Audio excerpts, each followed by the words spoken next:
అభ్యర్థిని వైఎస్ఆర్ కాంగ్రెస్ పార్టీ తరఫు నుంచి మేము పొద్దున్నే తెల్లారుజామున 5కి లేచినాము.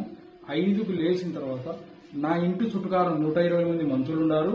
పైగా రోడ్లో డిన్నర్ పెట్టుకుంటున్నారు. ఆ డిన్నర్ కాడ కూడా బయట ఊరోళ్ళు, ఈ ఊరోళ్ళు ఎవరు లేరు. నా ఇంటి చుట్టుకారం 120 మంది మనుషులు వచ్చినారు. ప్లస్ రూములు అని ఉంది మా సచివాలయం ఎదురుగా. ఆ రూముల దగ్గర 200 మంది పైన ఉన్నారు. కట్టెలు పట్టుకొని మరి వాళ్ళు బెదిరించినారు. ఓటర్లను ఎవరినే కానీ రావద్దని ప్రలోభాలు పెడుతున్నారు. ఇళ్లలోకి పోయి కొడుతున్నారు.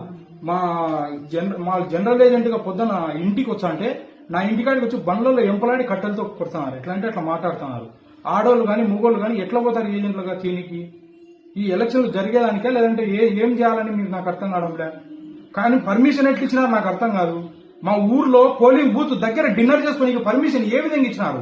ఎవరు పర్మిషన్ ఇచ్చినారు? సేమ్యాలు వేసుకోనికి డిన్నర్లు పెట్టుకోనికి ఎవరు ఇచ్చినారు పర్మిషన్?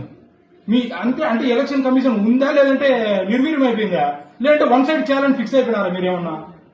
ఎలక్షన్ సామాన్యంగా జరిగితే గెలిచేది నేనే, దాంట్లో డౌట్ లేదు. అందరికీ భయం పడింది. ఈ భయం అనేది అందరికీ చుట్టుకుంది.